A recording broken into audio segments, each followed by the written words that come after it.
साथियों नमस्कार। दृष्टि के ऑनलाइन सेगमेंट पे मैं आदम हुसैन एक बार फिर से आपका स्वागत करता हूं। साथियों अपनों ने फर्स्ट ग्रेड के फर्स्ट पेपर के अंदर एक सीरीज शुरू की थी, मैथ रीजनिंग व सांख्यिकी।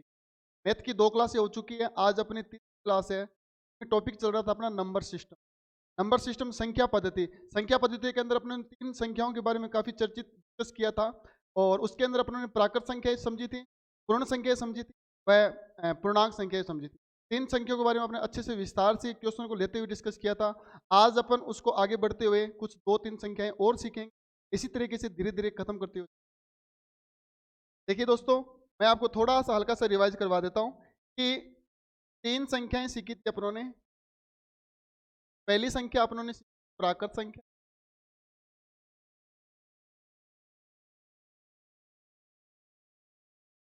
दूसरी सीखी थी अपनों ने पूर्ण संख्याएं, तीसरी सीखी थी अपनों ने पूर्णांक संख्या।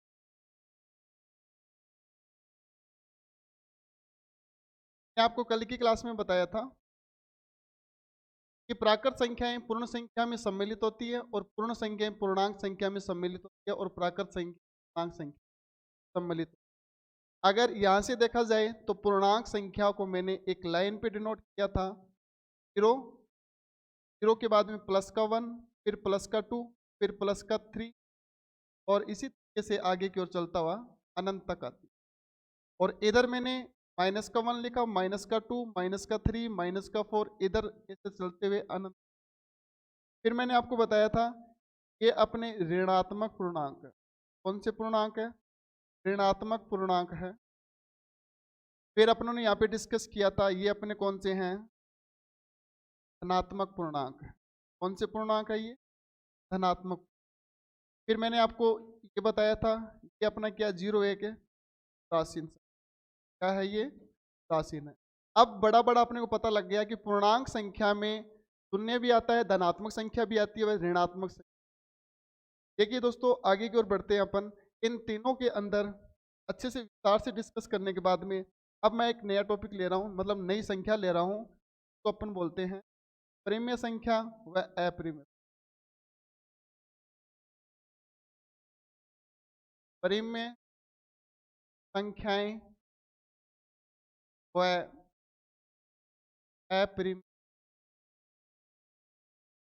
दोस्तों ध्यान रखना, परिमेय संख्या को इंग्लिश बोलते हैं अपन नंबर्स और अपरिमेय संख्या को बोलते हैं अपन इरेशनल नंबर। देखिए रेशनल नंबर क्या होता है और इरेशनल नंबर क्या होता है, प्रीमिय संख्या व अप्रीमिय संख्या में अपन समझेंगे। अगर बात की जाए प्रेम्य संख्या, प्रेम्य संख्या 3 तरीके से डिस्कस करेंगे अपन और अप्रीमिय संख्या को भी डिस्कस। प्रेम्य संख्याएं किस रूप में होगी? सबसे पहले तो ध्यान रखना, प्रेम्य संख्याएं जितने भी पूर्णांक होते, मतलब अपन डायरेक्ट बोल सकते हैं कि ये पूर्णांक संख्या, अभी सुनते जाना, पूर्णांक संख्या जाती है प्रेम्य संख्या। प्रेम्य संख्या का फॉर्मेट किस तरह है? प्रत्येक का मतलब जो पूर्णांक संख्याएं और क्यू होनी, ठीक है, पूर्णांक संख्या पी और क्यू होनी चाहिए, लेकिन क्यू बराबर 0 नहीं होना चाहिए। क्यू बराबर 0 नहीं होना चाहिए, बाकी पी और क्यू पूर्णांक होने चाहिए। अगर पी और क्यू अपने पास में पूर्णांक है, क्यू के बराबर 0 छोड़ के सारी की सारी अपनी प्रीमिय संख्याएं कह। कैसे? मैंने अभी आपके सामने 2 बातें लिखी है कि पी बट्टे क्यू के रूप में होगा, पूर्णांक संख्याएं होनी चाहिए, वो पूर्णांक होना चाहिए, क्यू भी पूर्णांक होना चाहिए, लेकिन क्यू बराबर 0 नहीं होना चाहिए। क्यू बराबर 0 नहीं होना चाहिए। अब देखिए मैंने लिखा पूर्णांक, जैसे 0, 1, 2, 3, -1, -2, -3, -4। आप खुद देख लीजिए ये क्या है अपना शून्य, और ये संख्या क्या है, आत्मक, और ये संख्या क्या अपनी ऋणात्मक। इस सारी की सारी संख्याएं किस में इंक्लूड की जाएगी, परिमेय के अंदर। इसमें इंक्लूड की जाएगी, परिमेय संख्या में सम्मिलित की जाए। क्लियर है यहाँ तक? इसका मतलब प्रीमिय संख्या का मतलब क्या होता है, किसी एक प्रीमिय संख्या में निश्चित मान आता है। क्या आता है, निश्चित मान आता है, एग्जैक्ट वैल्यू आती है, वो अपनी क्या कहलाएगी, प्रीमिय संख्या कहलाएगी। ठीक है दोस्तों, अब आगे देखिए प्रीमिय संख्या में क्या होगा, एक निश्चित मान आएगा। फिर आगे देखिए अपन कुछ और डिस्कस करते हैं इस बारे में। मैंने अभी कुछ बातें बताई थी आपको। सबसे पहले मैं कौन सी संख्या ली थी, प्राकृत संख्या। कौन सी संख्या ली थी, प्राकृत संख्याएं ली थी। फिर उसके बाद में प्राकृत संख्याएं क्या हो सकती है, पूर्ण संख्याएं हो सकती, पूर्ण संख्याएं हो सकती हैं। आप बताइए प्राकृत और पूर्ण दोनों क्या हो सकती है, पूर्णांक संख्या। क्या हो सकती है दोस्तों, पूर्णांक संख्याएं हो।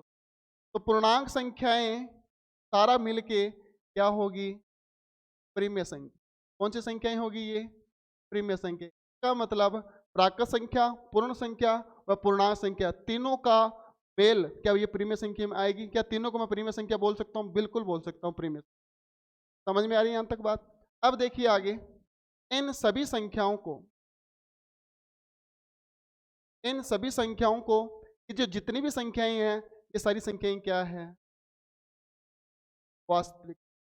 कौन सी संख्याएं हैं सारी, ये वास्तविक संख्याएं हैं। ये सारी की सारी क्या है, अपने वास्तविक संख्याएं हैं। लेकिन एक बात बताइए छोटी सी, प्राकृत संख्या शामिल कर ली, पूर्ण संख्या शामिल कर ली, पूर्णांक कर लिया, परिमेय संख्या कर ली। अब देखिए वास्तविक संख्या, ये सारी की सारी वास्तविक संख्याएं हैं, तो अब अपरिमेय संख्या भी तो रह गई। क्या रह गई, अपरिमेय संख्या।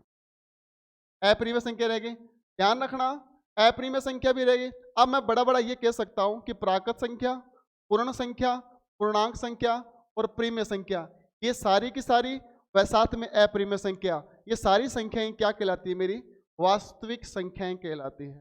क्लियर है दोस्तों, यहाँ तक क्या कहलाएगी मेरी, ये सारी मेरी वास्तविक संख्या कहलाएगी। अब जो बच चुका है, जो बच चुका है, जो बच गया वो क्या कहलाएगा, अपना अवास्तविक। क्या कहलाएगी, अपनी अवास्तविक संख्या। जो बच गई वो संख्या कहलाएगी अवास्तविक संख्या। क्या कहलाएगी, अवास्तविक संख्या। ये अलग होगा। क्लियर है दोस्तों? का मतलब यहां से देखने से ये पता चल रहा है कि संख्याएं के दो रूप होते हैं, एक वास्तविक संख्या होती है और एक अवास्तविक संख्या होती है। अवास्तविक संख्या मैं किससे डिनोट करता हूं, काल्पनिक संख्या। अभी डिस्कस करेंगे कौन सी संख्या काल्पनिक होती है।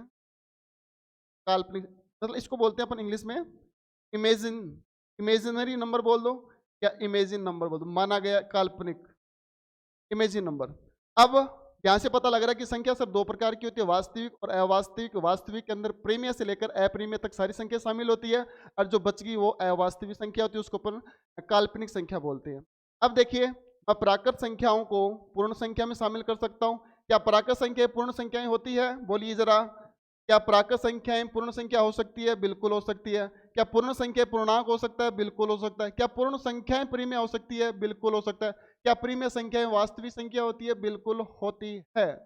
अब सुनिए ध्यान से, क्या प्रीमिय संख्या पूर्णांक हो सकता है क्या, प्रीमिय संख्याएं पूर्णांक संख्याएं हो सकती है क्या, प्रीमिय संख्या पूर्णांक संख्या हो सकती है क्या, पूर्णांक पूर्ण संख्याएं हो सकती है क्या, पूर्ण प्राकृत संख्या हो सकती है क्या। ये मैंने अच्छे से बताया आपको कि प्राकृत पूर्ण संख्या होती है, पूर्ण संख्या प्राकृत नहीं होती, क्योंकि इसमें जीरो शामिल हो जाता है।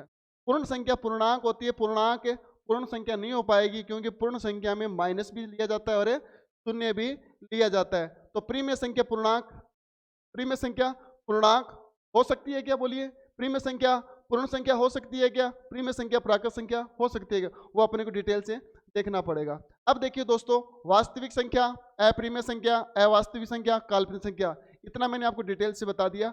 अब देखिए आगे कि प्रीमिय संख्याएं और अप्रीमिय संख्याओं में अंतर क्या होता है।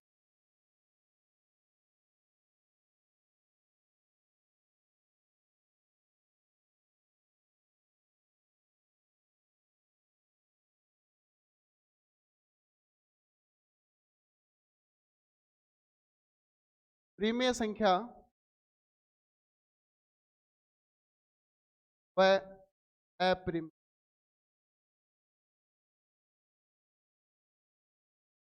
प्रीमिय संख्या में क्या होता है? अपना निश्चित मान होता है।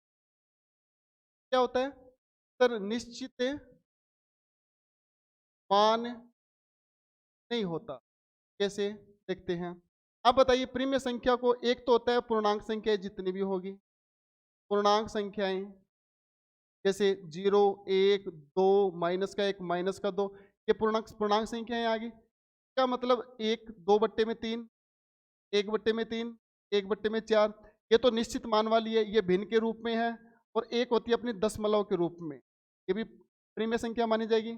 1.1, 5.2, 6.3, ये भी सारी किस में मानी जाएगी? प्रीमिय संख्या में। इसका मतलब प्रीमिय संख्याओं का 3 रूप होते हैं। एक तो अपने एग्जैक्ट वैल्यू दे रखी होगी, 0, 1, 2, 3, 4, -1, 2, 3, ठीक है, निश्चित मान दे रखा होगा। एक भिन्न के रूप में होती है, वो भी प्रीमिय संख्या होती है। एक दशमलव के रूप में होती है, वो भी क्या होती है? अपनी प्रीमिय संख्या होती है। आखिर अप्रीमिय संख्या क्या होती है? जिसका मान निश्चित नहीं होता। अप्रीमिय संख्या में क्या होगा? जिसका मान निश्चित नहीं होगा। जैसे मैंने पाई का मान बोला, पाई का मान लगभग 22/7, लगभग क्या होता है? 22 बटे, पाई का मान 22/7 होता है। पाई का मान क्या होगा? 22/7, लगभग क्या होगा? ये लगभग 3.14 के रूप में होगा। क्या ये लगभग का नाम आ रहा है कि नहीं आ रहा? ये किसका नाम आ रहा है? अप्रोक्स का। किसका नाम आ रहा है? अप्रोक्स का। लगभग मतलब ये मान होगा 3.14, आगे भी तो चलेगा ना मान, मतलब इस तरीके से होगा। वो किस में आएगा? अप्रिमेय संख्या में। मैंने बोल दिया कि √2, क्या √2 को आप तोड़ सकते हो क्या? √2 को तो नहीं तोड़ सकते, तो √2 किस में आएगा? √2 अप्रिमेय संख्या में आएगा। इसका मान लगभग कितना होता है? 1.14 के आसपास होगा। मैं बोलता हूँ √6, √6 का मान तो नहीं निकाल सकते, पॉइंटों में आएगा, लगभग में आएगा। √3 नहीं निकाल सकते, 1.73 के लगभग आएगा। कितना आएगा इसका? 1.73 के लगभग मान लो जो भी है। और √5 का भी मान नहीं निकाल सकते अपन। तो मतलब जिसका वैल्यू ना टूटे, अंडर रूट का वैल्यू ना टूटे, लगभग पॉइंट में आए, वो कौन सी संख्या कहलाएगी? अप्रिमेय संख्या कहलाएगी। देखिए, मैं अगर यहाँ पर एक वैल्यू लूँ, अगर मैं यहाँ पे एक वैल्यू लूँ, जैसे मैंने बोला √4, क्या √4 टूटता है? √4 टूटेगा तो वैल्यू क्या बनेगी? 2। तो 2 क्या अपनी प्रीमिय संख्या? वो क्या अपनी प्रीमिय संख्या? मैंने बोला √9, √9 3, क्या 3 अपनी क्या है? प्रीमिय संख्या है। क्लियर है यहाँ तक? प्रीमिय संख्या और अप्रीमिय संख्या। प्रीमिय संख्या में निश्चित मान आएगा, अप्रीमिय संख्या में लगभग में मान आएगा। जैसे पाई है 3.14 लगभग मान बनता है, तो उसको मतलब अपन क्या बोलेंगे? अप्रीमिय संख्या बोलेंगे।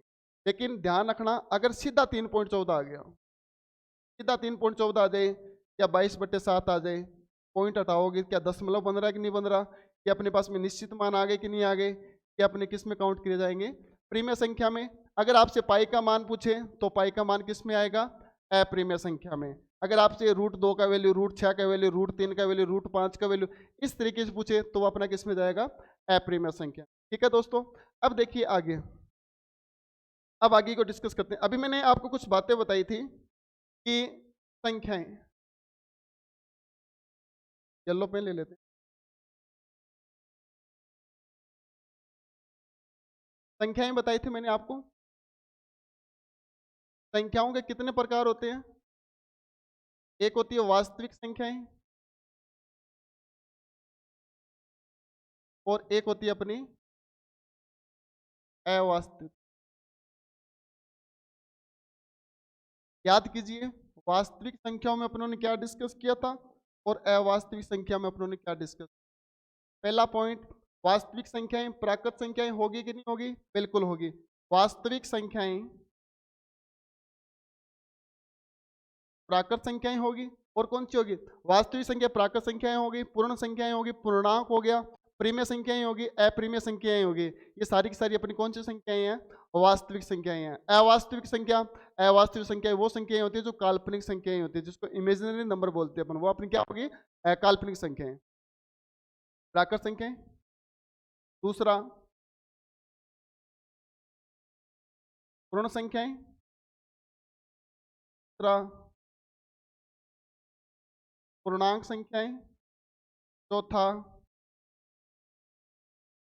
परिमेय संख्याएं। पांचवा, अप्रिमेय संख्या। संख्याएं और भी बहुत होती है, भाज्य संख्या, अभाज्य संख्या, सह अभाज्य संख्या। मुख्य रूप से ये सारी की सारी अपनी क्या है, वास्तविक संख्या। अवास्तविक संख्याएं कौन सी होती है, जो अपनी काल्पनिक संख्याएं होती है, काल्पनिक संख्याएं। अब सर अवास्तविक संख्याएं होती को डिस्कस।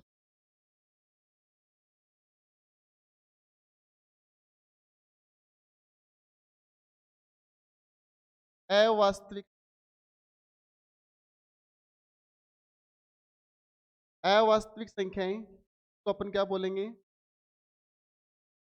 Imaginary number. ध्यान सुनने सुनना, अभी प्रीमिय संख्या और अप्रीमिय संख्या खत्म नहीं हुआ है, अभी और भी कुछ अपन क्वेश्चन लेंगे, एग्जाम्पल्स लेंगे। प्रीमिय प्रीमिय को जोड़ दें या घटा दें या भाग दे दें तो फिर क्या प्रभाव पड़ेगा, प्रीमिय आएगा या अप्रीमिय आएगा। अगर अप्रीमिय और अप्रीमिय का संबंध लूँ तो फिर क्या प्रभाव पड़ेगा, कौन सा वैल्यू आएगा। अगर मैं अप्रीमिय और प्रीमिय को ले लूंगा तो फिर क्या प्रभाव पड़ेगा, वो भी अपन डिस्कस करेंगे। वहां से बेहद इंपॉर्टेंट सवाल निकल के आएंगे जो थ्योरी के रूप में सवाल होंगे, ठीक है। अब देखिए दोस्तों कि अवास्तविक संख्याएं कौन सी होती है। अवास्तविक संख्याएं वे संख्याएं होती है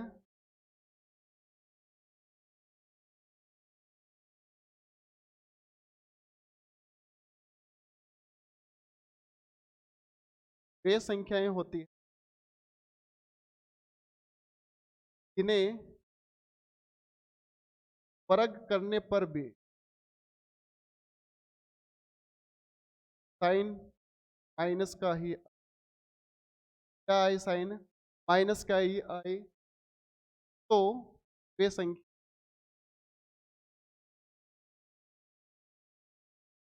काल्पनिक संख्या कौन सी संख्या कहलाएगी, काल्पनिक संख्या कहलाए। कैसे, देखिए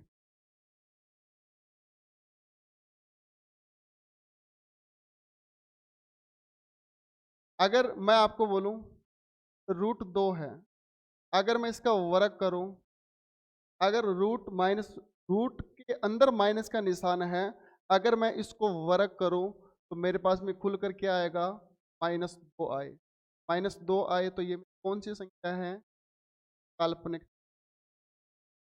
√-2 मेरी कौन सी संख्या है, काल्पनिक। देखिए कई बच्चे क्या होते हैं कि इसको कैसे करें, करने का तरीका कैसे करेंगे कि √2 माइनस गुणा √2 माइनस कर दिया इस तरीके से, फिर अंदर लिखेंगे -2 गुणा -2, फिर क्या करेंगे 2 दूआ 4, माइनस माइनस प्लस का 4, फिर बाहर निकालेंगे प्लस माइनस निकालेंगे। कई क्या करेंगे प्लस का 2 निकालेंगे, ये गलत माना, ये गलत माना जाएगा। काल्पनिक संख्याएं हमेशा ऋणात्मक में ही आएगी, प्लस माइनस में नहीं, प्लस में नहीं, सिर्फ और सिर्फ माइनस का निशान। ठीक है दोस्तों, क्या लगेगा, माइनस का निशान के अंदर क्या निकल के आया अपना, का वैल्यू सीधा का सीधा -2 आएगा। इसका मतलब √-2 मेरा क्या है, एक है काल्पनिक। आइए कुछ और डिस्कस करते हैं आगे इसी के बारे में। मैंने बोला कि √3 गुणा -√3, जब आप इसको सोल्व करोगे तो क्या निकल के आएगी, -3। कैसे, √3 मैं इसको ऐसे भी तो लिख सकता हूँ, ये लो। अगर मैं इसको वर्ग करूंगा तो भी वैल्यू किस बनेगी, -3। का मतलब √-3 मेरा एक क्या है, काल्पनिक। क्या है मेरी ये, काल्पनिक संख्या। अब देखिए दोस्तों, अगर मैं इसको इस तरीके से क्वेश्चन ले लिया मैंने, √9 माइनस का गुणा √-4।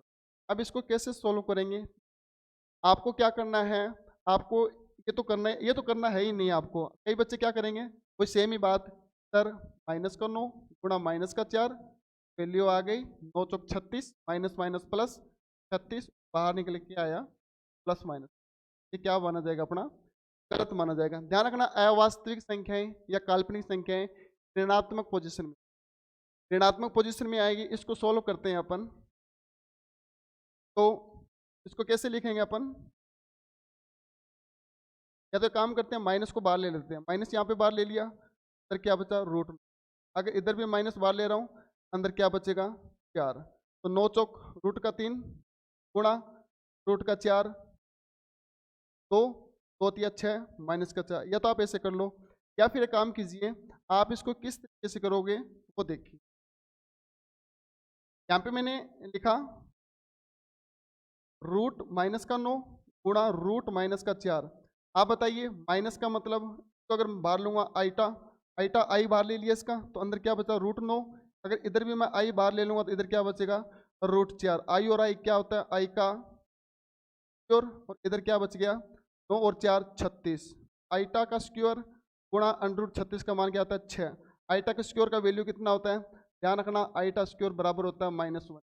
इसके बराबर में होगा -1 के। बताइए रिजल्ट क्या बन के आएगा, माइनस का। तो आईटा किस में डिनोट किया जाता है, माइनस के अंदर डिनोट किया जाता है। क्लियर समझ में आ गई। ये होती है अवास्तविक संख्याएं जिसका मान सदैव ऋणात्मक होगा, माइनस में दर्शाया जाए। एक एग्जांपल और देख लेते हैं अपन, उसके बाद में आगे बढ़ेंगे अपन। मैंने बोला -12 गुणा माइनस के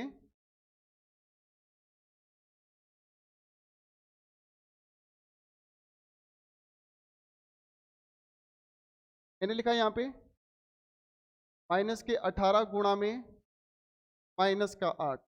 अगर आप इसको सोल्व करोगे तो बताइए माइनस का निशान आई आ गया बाहर, अंदर क्या बचा 18, इधर माइनस आई आ गया बाहर, इधर क्या बचा 8। आयोटा और आयोटा को गुणा करोगे तो आयोटा के स्क्योर बन गया, इधर बच गया 18 गुणा में 8। अब बताइए आयोटा के स्क्योर 18 8 कितने होते हैं 144 होते हैं। आयोटा का स्क्योर 144, आयोटो का स्क्योर ये कितना बचेगा 12। आयोटा का निशान माइनस का होता है तो माइनस का 12 अपना। ध्यान रखना आयोटा स्क्योर सदैव -1, या फिर आयोटा का स्क्योर का वैल्यू होता है माइनस के। क्लियर है प्यारे बच्चों। दोस्तों इस तरीके से अपन चलेंगे। प्रीमिय संख्याएं अभी कंप्लीट नहीं है, मैं फिर से बता रहा हूँ। अभी मैंने कुछ चीजें डिस्कस की आपके सामने इस डायग्राम के अंदर। हाँ, प्राकृत संख्याएं, पूर्ण संख्याएं, पूर्णांक संख्याएं, ये सारी की सारी प्राकृत संख्या को पूर्ण संख्या बोल सकता हूँ, पूर्ण संख्या को पूर्णांक बोल सकता हूँ। पूर्णांक को मैंने इस लाइन के अंदर दर्शाया। अभी मैं आगे की क्लास में किस बात पे डिस्कस करूंगा कि दो प्रीमिय संख्याओं के बीच में कुल कितनी प्रीमिय संख्याएं होगी। लगातार ऑप्शन दे रखे होंगे अपने को, अप्रीमिय संख्या और अप्रीमिय संख्याओं के बीच में अगर अंतर ले लूं, जोड़ ले लूं, गुण ले लूं, तो फिर क्या फर्क पड़ेगा, उस चीज के बारे में अपन भी डिस्कस करेंगे। क्लियर है दोस्तों, आगे देखिए। हाँ, इस डायग्राम के अंदर मैंने आपको बताया था। बताइए प्राकृत संख्याएं क्या होती है। प्राकृत संख्या पूर्ण संख्या में शामिल होती है, और पूर्ण और प्राकृत दोनों किस में शामिल होगी, पूर्णांक संख्या में शामिल होगी। और पूर्णांक संख्याएं, पूर्ण संख्याएं और प्राकृत संख्याएं किस में शामिल होगी, प्रीमिय संख्या में शामिल होगी। अगर मैं आपको बोलूं तो प्राकृत संख्या, पूर्ण संख्या, पूर्णांक संख्या, प्रीमिय संख्या, ये सारी की सारी मेरी क्या है, वास्तविक संख्या है। अगर ये संख्याएं और ये संख्याएं, ये दोनों संख्याएं क्या होती है, मेरी वास्तविक संख्याएं होती। अगर इन संख्याओं को छोड़ दूं तो बाद में क्या बचेगा, अपना अवास्तविक संख्याएं बचेगी, तो मैंने डिस्कस डिटेल से कर। क्लियर है दोस्तों यहाँ तक। अब देखिए आगे, प्रीमिय संख्या, पूर्णांक संख्याएं सारी समझ में आ गई। अब देखिए कि सर क्या प्रीमिय संख्याएं पूर्णांक हो सकती है क्या पूर्णांक संख्याएं पूर्ण संख्याएं हो सकती है क्या पूर्ण संख्याएं प्राकृत संख्याएं हो सकती है क्या। मैंने आपको यहाँ तक तो डिटेल से बता दिया कि पूर्ण संख्याएं प्राकृत नहीं हो सकती, लेकिन प्राकृत संख्याएं पूर्ण संख्याएं होती है। प्राकृत संख्या पूर्ण संख्या पूर्णांक होती है, लेकिन पूर्णांक पूर्ण हो नहीं सकता और प्राकृत नहीं हो सकता। क्यों नहीं हो सकता, उसमें जीरो का रोल आप सभी को पता है डिटेल से। सर पूर्ण संख्या में जीरो आ जाता है, इस वजह से पूर्ण संख्या प्राकृत नहीं हो सकती। और पूर्णांक संख्या पूर्ण नहीं हो सकती क्योंकि पूर्णांक संख्या में 0 1 2 3 सब कुछ आ जाता है, इस वजह से वो नहीं हो सकती।